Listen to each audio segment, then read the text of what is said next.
In the vast grasslands of the Serengeti, 3 lions live in harmony and bond closely together. The male lion named Baraka, brave and majestic, led the 2 females in every hunt. The 2 lionesses, named Amara and Nyota, were agile and quick-witted, and always worked well together with Baraka. This morning, the trio spotted a small hare grazing near a low bush. Immediately, Baraka lowered his body, signaling Amara and Nyota to circle around to either side. The rabbit detected the movement and quickly ran away through the thick grass. All 3 lions immediately rushed after, their long legs fiercely chasing the small prey. The wind blew rustling across the golden grass, a soft growl mixed with the sound of hurried running. The rabbit ran, dodging deftly between the thorn bushes and jagged tree roots. Baraka charged forward, preparing to attack, but disaster struck unexpectedly. A hunting trap sprang open, the rope pulling hard, leaving Baraka hanging upside down from a tree branch. Amara and Nyota froze, eyes wide with panic as they watched their struggling companion. Baraka roared fiercely, his legs thrashing, but the rope tightened around his waist. The screeching sound of the rope hitting the tree bark sent chills down the spine in the quiet space.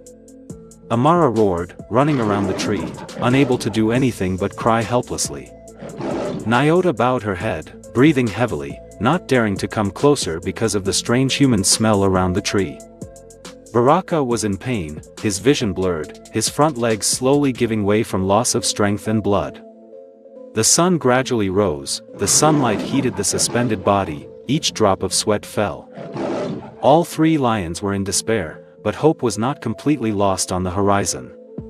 In the distance, the sound of a car engine was heard, a man was approaching with a worried look. Park Ranger Keto was driving his morning patrol when his eyes happened to catch sight of a hovering lion. He immediately stopped the car, looked around, and realized there were human traces near the big tree. Keto picked up the walkie-talkie and called the command center, his voice calm but full of caution.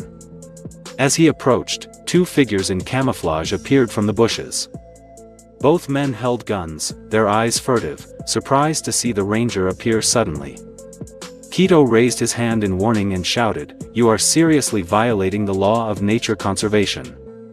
One of them tried to raise his gun, but Keto quickly raised the AK from behind his back and pointed it straight. The air was tense, the wind stopped blowing, only Baraka's faint roar echoed. The other guy panicked, pulled his friend's hand and ran into the forest in front of the majestic rangers.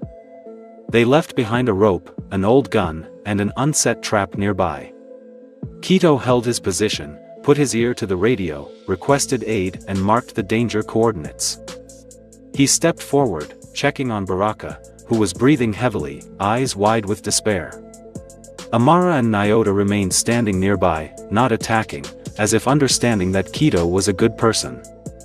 A gentle breeze blew by, carrying the scent of blood, reminding him not to delay any further. Keto tightened the safety belt around his waist, took out the climbing rope and tools from his backpack to climb up.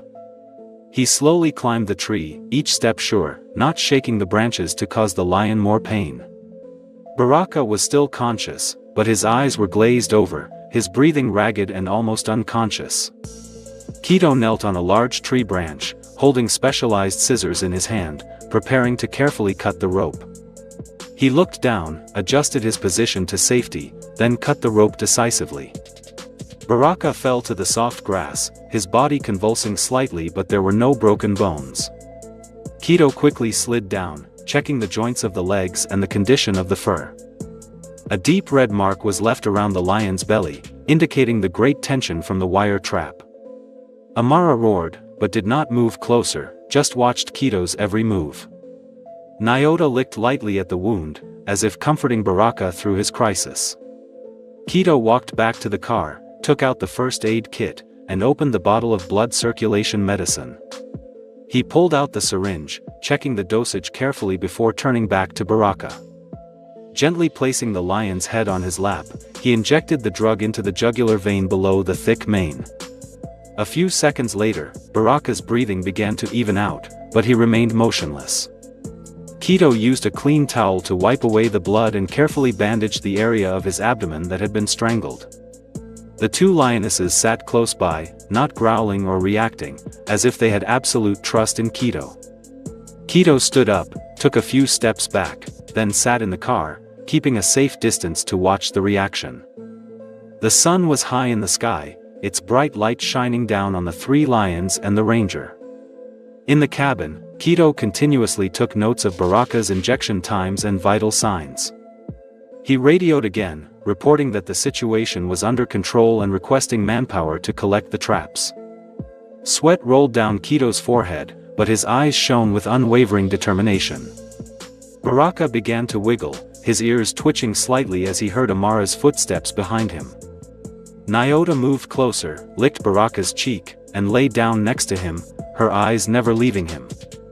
About 10 minutes later, Baraka propped himself up on his feet, growling softly in silent thanks.